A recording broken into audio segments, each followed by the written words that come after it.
premiere is part of the Brownstein Residency for Artistic Innovation, which links notable visiting artists to the Penn and Philadelphia communities with a focus on interdisciplinary work and experiences for broad audiences. As the 2022-23 Brownstein Artist in Residence, NEC launched a one-act play festival last fall, and we'll follow that with the premiere of Mecca Burning tonight. So we hope you'll join us. And then I'll give a few brief words about me, and then we'll dive into the presentation that Taka has for us. Discussion tonight. And all the other collaborations you've had with us. So I will pass it off to these two and enjoy. Thank you. Hello. Hello. Cris Eli Blak. Yes. Welcome. It's so nice to be able to have this conversation with you. Same. Yeah. I've been looking into your work and how amazingly prolific you are, and it's a really impressive how prolific, and also how kind of multi medium you are, and I would love to know kind of your path. Like, how did you get to this place now? Yeah, I assume I don't know isn't a good answer. Suddenly you arrived. Right. No, I was raised in Houston, Texas, and I always knew I wanted to tell stories in some way, but theater was not the way that I wanted to do it. I was an avid theater hater. I did not think it was for me, and that was only because of the kind of theater that I was kind of exposed to was kind of the big mainstream theater. So to me, theater meant Lion King and Cats. Both of those would involve me dressing up as a feline and dancing, and I'm not about that life, okay? So I just kind of avoided it. I had friends who did theater. I did not support them. I did not go to any school plays. I just was not into it. And then when I was a junior in high school, the theater department hosted this Black History Month event, which was like a night of poetry, music, and dance. And a friend of mine came to me and he was like, well, we freestyle rap at the table at lunch. I think we can write poems. And he was like, it'd be a great way to like get attention and applause. And that's all we wanted at 17. So I was like, all right, why not? So like in chemistry class, I wrote this poem, didn't think much of it. I auditioned for the thing, got in, didn't think much of it. And then it came to the night of the show. And I was the last one to go up and perform. And I didn't know like the significance of that in theater. Because like the theater teacher was like, we're going to put you last. I was like, don't put me last. That means everyone's going to be asleep and no one's going to be interested. And then, the theater kids came up to me. They were like, no, that means you're the finale. Right. And so I was like, all right. And I stepped on stage and it was kind of, a cliche movie moment of everything just making sense all of a sudden and like time stopping and me being like, oh, this is what I'm gonna do the rest of my life.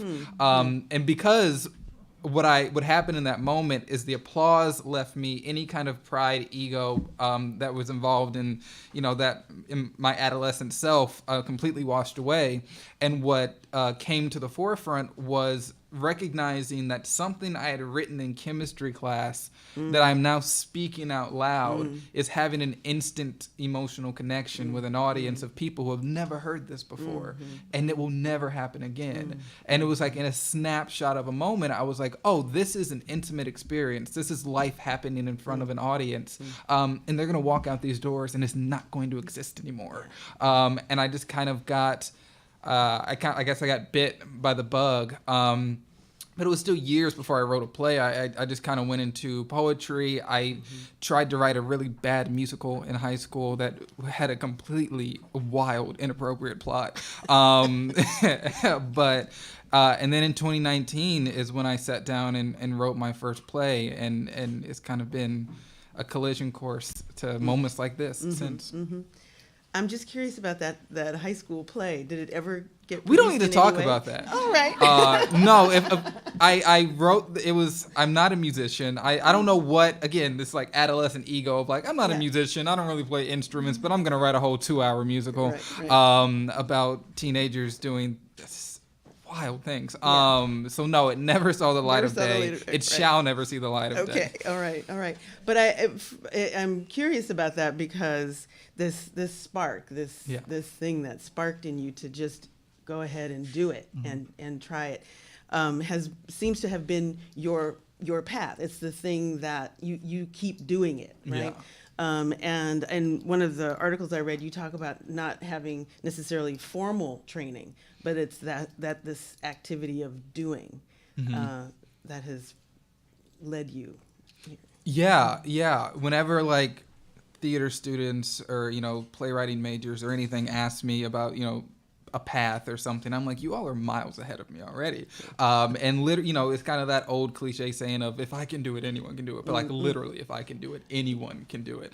I've never taken a playwriting class. I didn't study theater in college. I didn't do theater until I was a senior in high school. The only theater class I took in college was a beginner's acting class my senior year, and that was only because I wanted an easy second semester of my senior year. And I was like, beginner's acting seems like I won't have to do any studying. And I was right. Was that right? So yeah, I don't have any formal education. I kind of learned by doing. I kind of sat down and wrote that first play in 2019, and it wasn't that good. It wasn't good at all.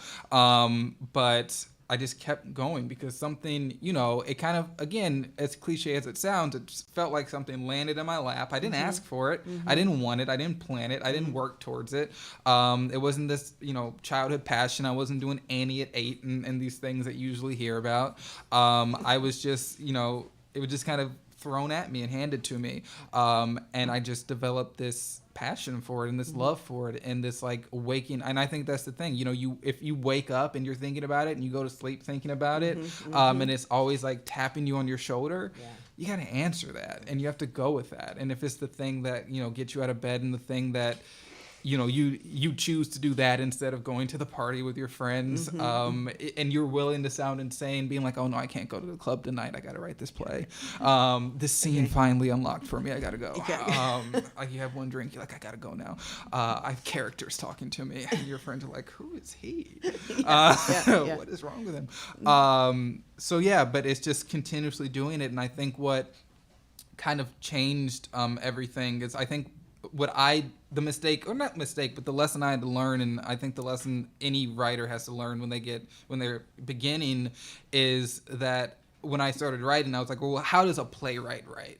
What do people want? What are the plays that people sound like? And that's why kind of the early stuff just sounded like bad ripoffs of people who I didn't even necessarily know anything about. And it wasn't until I sat down and I was like, okay, well, what's the play that if I had seen it in high school or if I had seen it in college would have made me say, oh, I can do that. And it can sound like me and it can look like me and it can sound like, the apartment complexes in Houston that I was raised in, which were these, big immigrant communities with people who were living what I see as the American dream, of people who are building this country every day and who are never acknowledged, who wake up before sunrise and get home after sunset.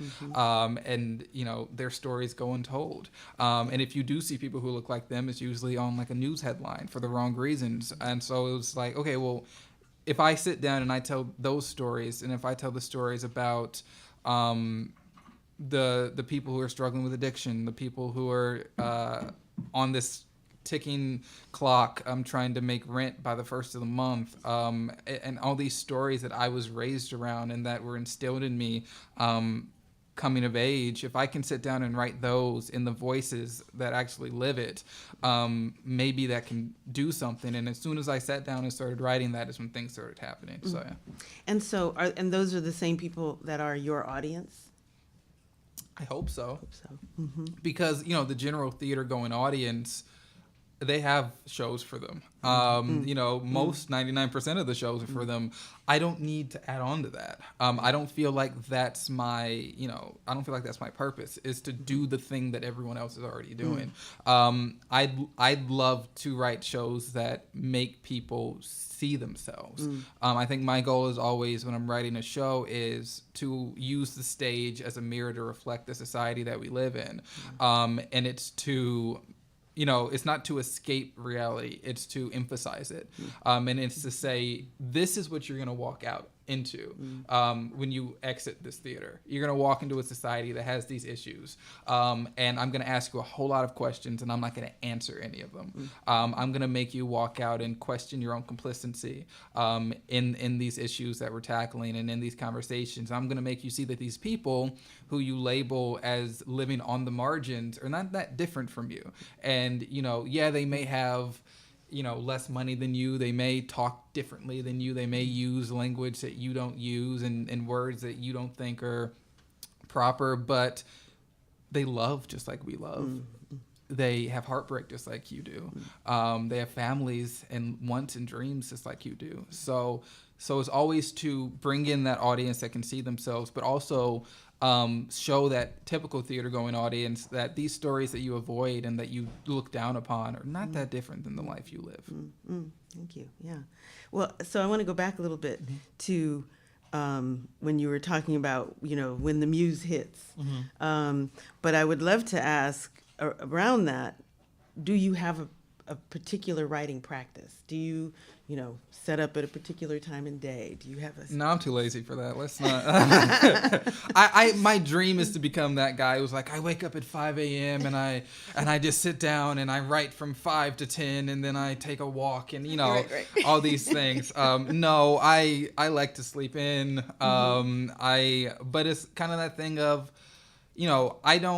I'm not the kind of writer, and everyone's process is different, but my kind of process is to not think, because that's when my best ideas come. When I'm trying to think of an idea is when the trash comes out, because it's my brain. I'm forcing my brain to think of things, and it's like, all right, just take it. It's when I'm not thinking of ideas at all that the best ideas come. When I'm on an airplane, when I'm taking a walk, when I'm going to get food, when I'm trying to go to sleep, when my brain is completely shut off and thinking of anything else, is when an idea or a character or a story or a line of dialogue or a scene will suddenly kind of pop up.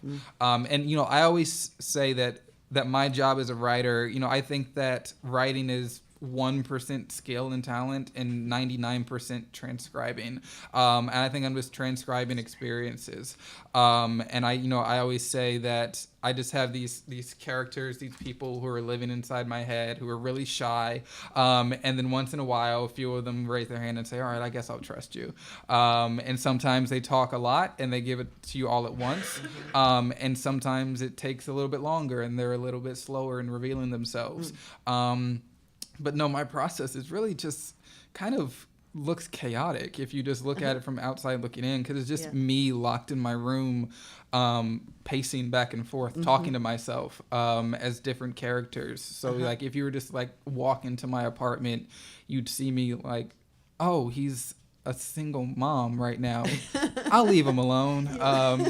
So you're embodying them as they come through. I don't know if I say embodying them, but I have to. I get and that's also the privilege of being a playwright. You get to play all the parts. You get to be every character, and you get to develop their unique voices and rhythms and things like that. So yeah.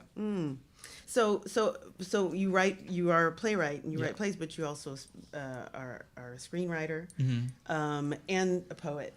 And so I'm curious, when these characters come to you, how do you know? What is there something that tells you this wants to be a play, or this wants to be a poem, or this wants to be? It's how I see it and how I hear it. Sometimes, if it's supposed to be something visual, I'll see it visually. If it's a play, I won't see it as much as I'll hear it. If it's a poem, then it's not a story that's coming to my mind. It's like a particular verse or stanza or line. So it just comes differently. Okay. Have they ever migrated and I hope they don't. They should stay in there. It's and I think you can translate it across mediums however you want, and there are plays that I've written that I've been like, that people have been like, oh yeah, no, that would make a good movie, or that I've thought about, well, I guess if I did this differently I could do it, but most of the time, no, they stay in their lanes pretty well. Interesting. Okay. Nice. So you mentioned, well, now you kind of are able to play all the different parts, but you also do perform, and you started, this whole journey sort of started with a performance. And so does that continue to influence, do you go out and perform, and then does that influence come back with you in the room? I don't perform as much. I don't perform as much now as I did as a teenager. I'm not seeking that applause as much now. I only perform if it's really a thing that's like, I got to do this. I feel like doing this, and I only act if it comes with money. So or if it's like something that I just can't say no to.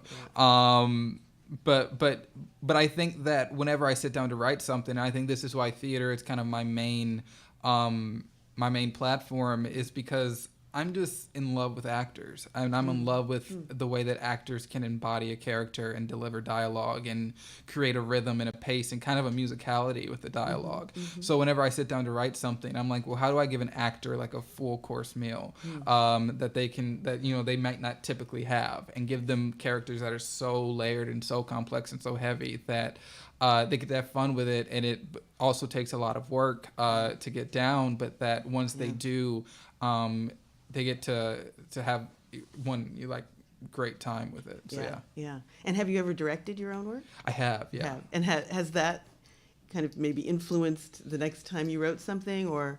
No, it doesn't influence it. It just kind of, it's a control thing. You have a little bit more control, and you can be a little bit more specific on how you want things to sound and look and things. But no, it doesn't influence the writing. No, those are two separate sides. Okay. And then so when you do hand a play over to a director, what is that like for you? Are you like, hands off? I don't need. Are you privileged enough to like know the director very well and say, I know, I trust you, or you kind of let it happen? Yeah, it's different every time. Sometimes you have, the director. Sometimes you and the director have kind of a shorthand and don't really have to have long conversations about anything because they know what you want. And I can kind of just sit back and wait for opening night.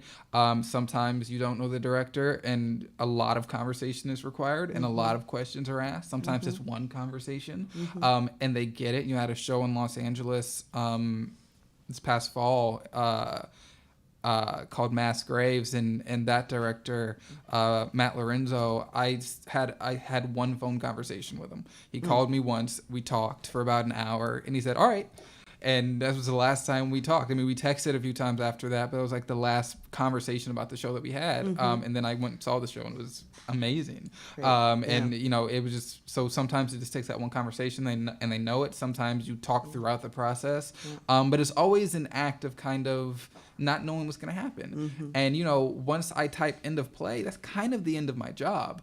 And it's like giving your kid out. I always say that when the idea comes is when like the pregnancy starts. And then you give birth to the thing, and then it grows up and it goes out, and you send it to college. And and it's not in your hands, and you hope it makes good decisions. It makes you proud once it comes back home. So yeah. Yeah. And so, well, I know you have written a lot of, I've noticed a lot of plays for young people. I was looking at one set on a stoop, and I was just reading K.O. Of this young boy. And so I'm curious about how your characters have kind of developed and grown with you or through the process. Yeah, I always say that, I would say most of my plays are small children should not see. But when I write shows for young people or young audiences, I don't do it any differently.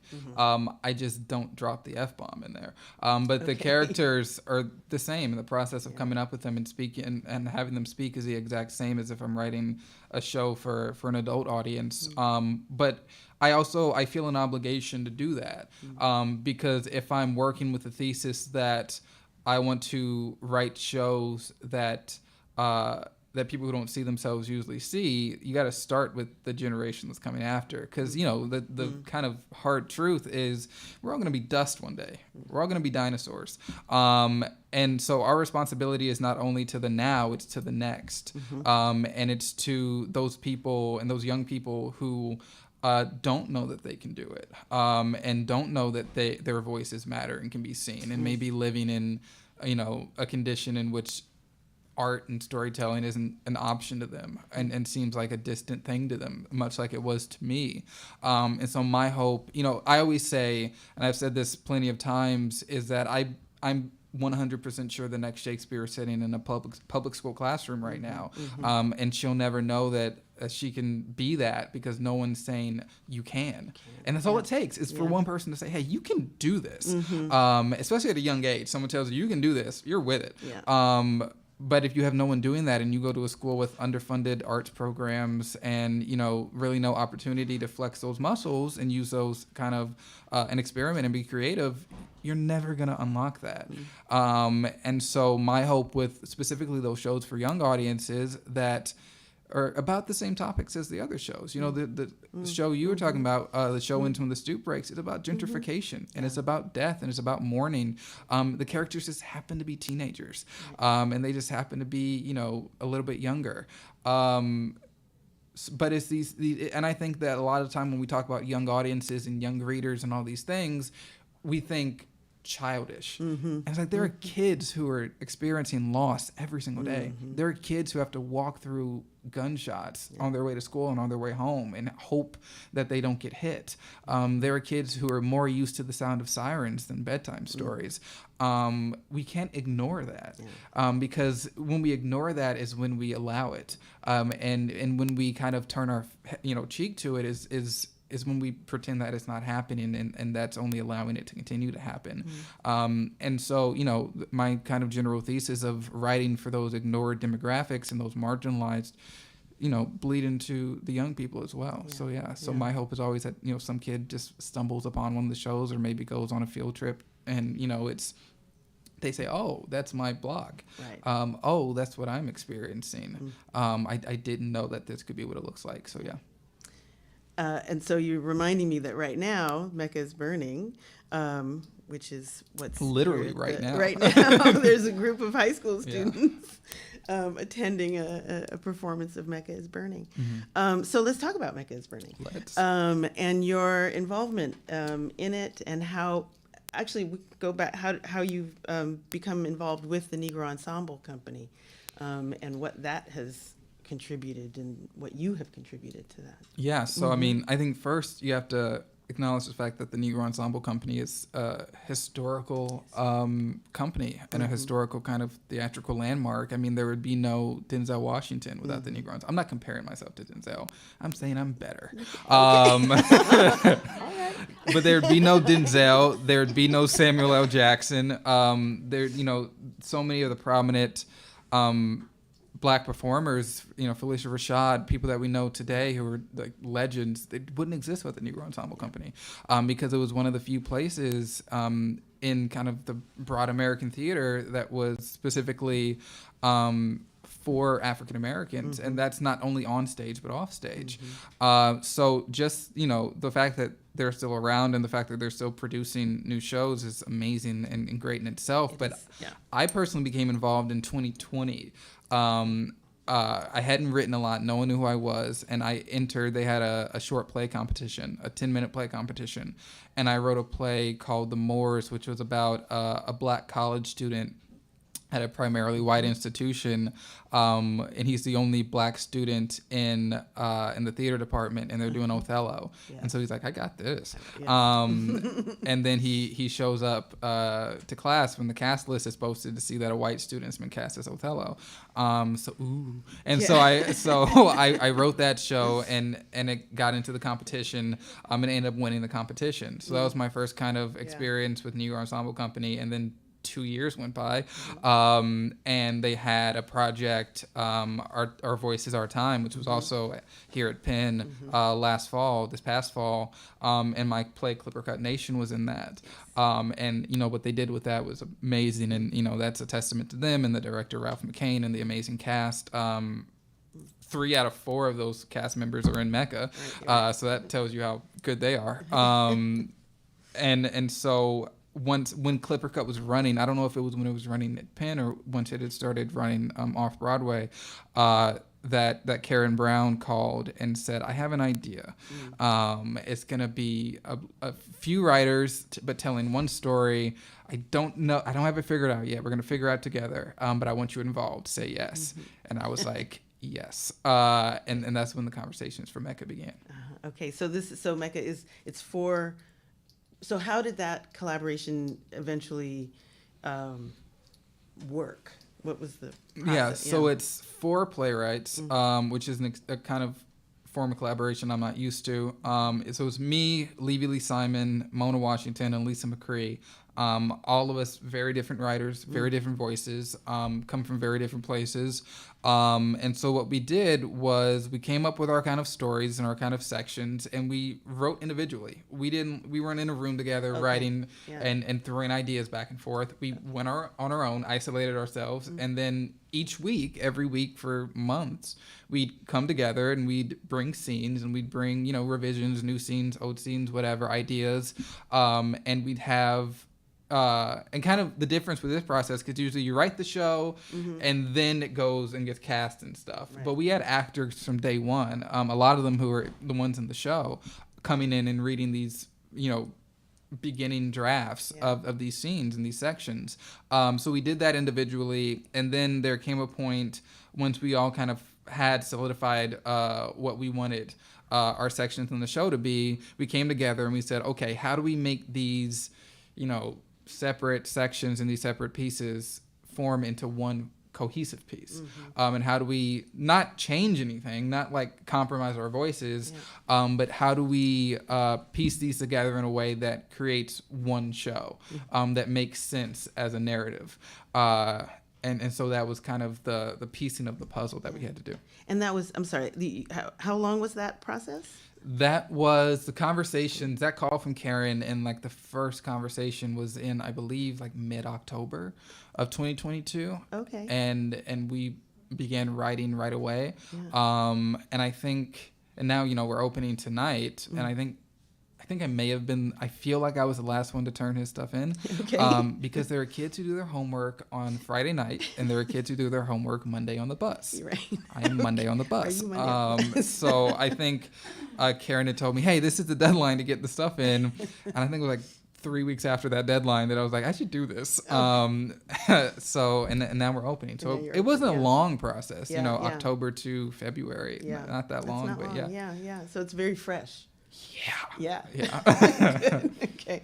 And so what were some of the themes, or what are some of the themes that Mecca is Burning is dealing with? Did each of you take on a specific theme, or did you all take on all the themes in different ways? I think that because we're so different in voice, we inherently, again, there was no conversation about, okay, well, what are you going to focus on? What are you going to focus on? We just came in with extremely different things and ideas and themes within it. I think that the broadest theme of the show that I think we all kind of played with was community, because it's about a community. It's about a community that's changing and a community that's being invaded and violated by, social forces and political forces and gentrification and these things, taking place in Harlem, which was a Mecca at one time for African Americans, both just in entertainment and in business and just in life. That's not what Harlem looks like now. If you go to Harlem now, there's a Whole Foods, y'all. There's a Whole Foods in Harlem. That's wild. And there's whole efforts from universities to redesign Harlem. So, in 10 years, Harlem isn't going to be Harlem. I don't even know if it's going to be called Harlem. And now, like, if you want to afford a place in Harlem, you have to be, like, balling. Like it's pretty insane. So it's about this community that's changing and shifting. And every story has to do with people kind of reckoning with that and reckoning with, do we stay? Do we go? What happened? What is happening? And, do we defend our community? Do we just run away from our community? And just all these impossible questions that we're often forced to ask. I want to have some time for people to ask questions. Okay. So I want to open it up to the audience, but I want to also, we've said it, I think, a couple of times, but Mecca is Burning is opening tonight. I'm looking forward to seeing it tonight and running through the weekend. But I would love to open it up to the room. And if you have questions for Cris about his process, about his work, some of the things he's talked about. We'd love to hear from you. Yeah. Do we have a wireless mic just for the live stream, just for the audience? Oh, okay. Great, Yeah, thanks. what motivates you? Wait for the microphone. What motivates you the most? I mean, a lot of things motivate me. I think that what motivates me, a few things. One being kind of the reaction that I've received from people who come to the shows really not knowing what they're about to see, but then have, again, an emotional experience, and being able to hear about those emotional experiences after. You know, I have a show called The Addict's Love Letter to His Prayer Book, and, you know, after that show, it ran in Los Angeles, and I had people come up to me afterwards and say, my uncle was an addict, my father was an addict, I grew up in a house of addiction, and I've never seen it like this portrayed. I've never seen it, you know, the kind of raw pain, but the unconditional love that comes with a family of addiction. I remember I have a play, Boy, that had a production in San Diego, and it's a show about a young man who's coming out to his father. And the guy who was playing the father in that production was an esteemed actor, you know, had been on TV and done international stuff. And there was a moment where we were rehearsing, and he just broke down. And we asked him what was wrong, and he said, I wish I had this show when my daughter came out to me, because then I would have known how to react, and I didn't do it how I should have done it when it happened. So that motivates me, is the fact that people are seeing themselves, and that kind of my mission statement of why I do it is holding true, and is reaching what I wanted to reach. But also the fact that I come from a family who, you know, if you tell a lot of, if you know, depending on the family you're in, that you want to be an artist in any way, they're going to say, oh, that's great, be a doctor. But I had a family who was either trusting enough or just knew that I was never going to be a doctor, enough to, when I came to them, I said, I think this is what I want to do. Said, okay, but just give it your all. And if you have enough passion, you're going to find a way to make it happen. And having a family who are full of people who are so full of sacrifice and love and overcoming, you know, having the grandfather that I do, who was someone who, you know, at 17 walked into a job at a factory to provide for his family and had paint poured on his head in the 60s, and did not walk out. If someone poured paint on my head, if someone poured water on my head, I'm quitting right there. But he kept showing up, and he would work all day, and he would go to night classes. He ended up getting an engineering degree. And a few years later, he's signing the checks of the people who were pouring paint on his head. I was raised by a single mom. I was raised by a woman who, you know, did everything she could for her kids to have what they needed. You know, there was a time where I was in high school, and when I would be leaving to go catch the bus, she'd be coming home from a job. And when I'd be coming back from school, she'd be leaving for a job. And seeing that sacrifice, and seeing that in that sacrifice, she still never missed a school event. She never missed a basketball game, never missed a track meet, never missed anything. Always found a way to show up. And, you know, those are the people who push me and continue to support me and trust me when I say I'm doing this thing and I'm doing it for a reason. And that kind of, again, unconditional love and support and belief is what pushes me all the way. And because I come from such people who hustle so much and who work so much, and who gave so much to both their family and their community, it's like I have no reason to slack. Like, I have no reason to sit back and just like watch TV or something. I'm standing on the shoulders of people who have given their entire lives for me to be able to have moments like this, and who believed in me enough to push me to moments like this and continue to push me towards moments like this. So that motivates me to wake up every day, because I'm not doing it for myself. I'm doing it for people, you know, close to me, people who I don't know even exist. So yeah. I have a follow-up. What are your goals? I mean, your future goals? My goal, I think my goal is just to do the best work that I can while I have the privilege of breath in my lungs. I think if the past 3 years have taught us anything, it's that life is not promised and time doesn't exist, and the clock can stop ticking at any time. So while I have the true privilege of waking up and being able to wake up and do what I love for a living and fall in love for a living, which is not something that happens to a lot of people, and it's not something I asked for. It's something that fell in my lap, and I'm not gonna waste that time, and I'm gonna waste that opportunity and that gift. So my goal is just to do the best I can with the time that I have, and hope that it touches people and creates kind of a spark in them to do it, and so that these kind of stories continue to be told. Thanks. I actually wanted, excuse me, to follow up a little bit on the Yeah. family piece. I had a talk with Karen Brown on Monday, and she talked about how also coming from a family that didn't have necessarily an artistic background, but her artistic practice opened up artistic practice in her family. I wonder if anything like that has happened in, No. in your No, okay. No.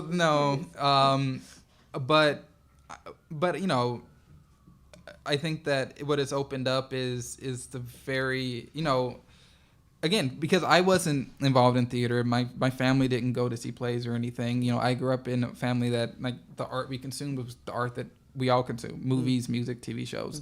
But now, like, I have a family who talks theater now. Okay. And Yeah. it's like, oh yeah, we're going to a play, we're going to New York, we're going to California, go see a theatrical event. So they're well versed in that. And I have a little cousin, she's 11 now. I think she turned 11 a couple weeks ago. Who's like legitimately thinks I'm famous, which is a lie. But no one tell her differently. And so now she does theater things, and she does dancing and acting now because she sees me doing it. Right. So I'm just corrupting the next generation. Right. and Or it's modeling. corrupting. Okay. Okay. Another question in the room? Yes. Do you consider that what you're doing now you would consider to be your calling? Yeah, I mean, I thought about this a lot. Thank you for this is now therapy. I thought about this a lot, and there are days where I wake up and I believe that all things happen for a reason, and I think that there's some master plan, and there are days that I wake up and don't know what to think. But if there is a such thing as a calling and a such thing as kind of destiny, then yeah, I do believe that, because again, this isn't something I asked for. This isn't something like, if I had been doing theater since I was 5 or something, and then this happened, I'd be like, well, of course, because it was a natural progression. This literally is something that fell in my lap, and something that just, if my friend hadn't come to me and said, do you just want to write poems for this thing, I wouldn't be here. Like, it was that easy. It was one dude who was not like, oh, I'm gonna make this guy a writer. Like, he was just like, you want applause? Let's just write things and do stuff.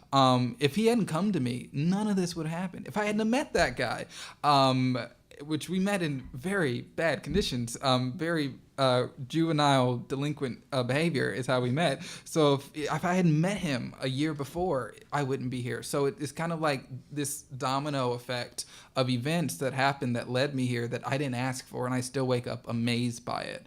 I am, and I never want that feeling to go away. I feel like a small child on Christmas morning every time something like this happens, because it's like, how did I get here when I didn't plan this, and I didn't really I didn't dream of this or anything. So if there is a such thing as a calling, I certainly think that I have picked up the phone and hope to continue doing so.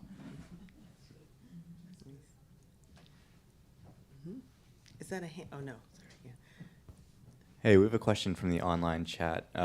Continuing, I guess, the therapy theme. Here we are. What ways do you think you've grown as a writer and as a person through your writing? It's from Raina.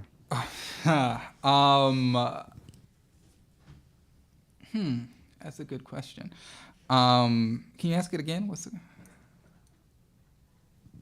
Yeah, she asks, what are ways you think you've grown as a writer and as a person through your writing?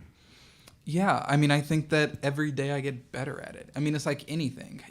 I talk in basketball metaphors. It's kind of, when you step to the hoop for the first time, you're gonna miss a lot, and you're gonna slowly get better. You don't get drafted in the NBA as soon as you start playing. You have to practice, and you have to keep going. You have to develop your own style and your own moves. And I think that that's what I've done. I think I get better every day. I think with everything that I write, my voice becomes a little bit more succinct and developed and mine. I think that when I started writing, if you knew me, and you saw my name on it, I wrote it. But it's gotten to a point to where I've had people come to me and say, "Oh, I knew you wrote that without even seeing your name," or it's getting text messages like, "Oh, I saw that play. It was so you." And I don't know what that means. I can't hear it. I can't. I don't know what that sounds like. But I suppose that means that I've developed my voice enough to where it is distinguishable, which is good to know. And as a person, I think it's helped me grow because many reasons. One, because of the stories I'm telling and the stories that I've been told in response to them, I think has grown. Because I think the one tool that every artist needs in their toolbox is empathy. I think that you can't be an artist without empathy and kind of an understanding or a wanting to understand experiences different than your own. And I think that every time someone comes to me and they share their own story, I see that what I'm doing is bigger than just writing a play, and I'm no longer just doing it for me. I'm doing it in service of these other people and their stories and to have them be seen. But also it's afforded me the opportunity to meet people who have gave me chances, who have given me opportunities to do this thing, especially a few years ago when I had nothing to give them, and people who were just and who continue to say, "We're gonna give you a shot, kid. Let's see what you can do." And being able to meet people through that who truly trust me and believe in me, and being able to meet, I've met some of my closest friends through my work and through writing and through opportunities, and have really had the ability to fall in love with people because of it. So I've become a much better person because of it, and a much stronger person. And, again, life is so much better when you have something to wake up for and to look forward to, and to get out. And so it's changed me in monumental ways that I can't even describe. Of those people that you've mentioned or situations, is there a kind of an inner circle who in particular with your writing that you share things with initially? Yeah.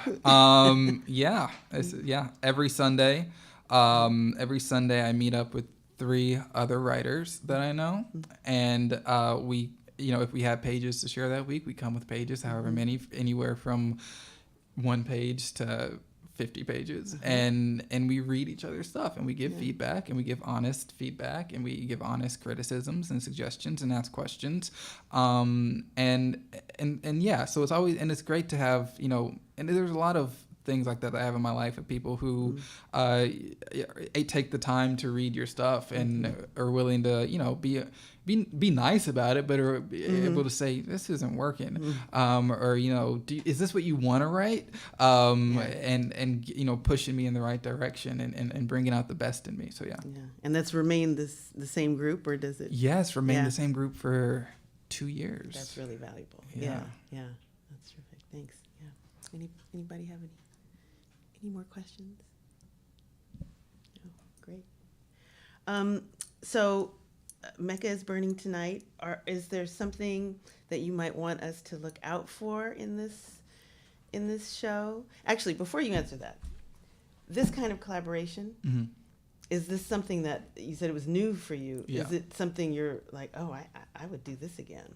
I would do it again, Yeah. but I think that we also got lucky with this because we had 4 writers who understood that they had to leave their ego at the door. Because when you're working with 4 people developing one show, and the show can't be 10 hours long, you have to have conversations about cutting and edits and what can stay in, what isn't needed, and sometimes your stuff is the stuff that gets cut and gets changed. And so you have to be able to understand that it's nothing about you, but it's about what's serving the story that you all are trying to tell. So I think as long as it's a collaboration with people who are, like that and understand that, then yeah, I'd love to continue doing it. Right. So I'll go back to my first question. Is there anything in particular or something you'd like us to keep in mind when we're watching? I don't know. I wouldn't say anything to keep in mind. I would just say come in with an open mind, and come in ready to be confronted with truths that you may typically want to avoid or not think about because the truth is ugly, and societal truth is ugly, and the times that we're living in, have been living in, are not pretty. But it's my opinion and my belief that change is only possible with two things, and that's conversation and consistency. And this show is one large series of conversations. And unfortunately, even though the show is original and the characters are original and kind of the plot is original, these are conversations that we've been having for years. And that we can't continue to pretend are new conversations, which is what we kind of do. Something happens, an event happens, and we say, oh man, what's happening? And that's where the consistency comes in. So I'm hoping that the conversations in the show begin or spark a consistency in trying to make sure that these conversations are not something we continue to have every week. Well, and the fact that this is a production produced by the Negro Ensemble, which started in what we now call the Black Arts Movement, Right. that period where these issues we were having those conversations, and now we're having them again. And so it's a really nice connection that they're bringing that conversation back into the theater space, to the theatrical space. And it's because it's necessary and because it's urgent. And art does something that nothing else does, and it confronts you in a way that is intimate and beautiful and honest, and kind of forces you to sit there. And again, that's the magic of theaters. It's life happening feet away from you, and you just witness to it. It's kind of like eavesdropping on these lives that look and sound like lives that happen every day. So yeah, I'm really glad that these stories are being told. Right. All right. Well, thank you. Thank you. Thank you very much. This was lovely. Thanks to the audience. And I look forward to seeing the show tonight. Me too.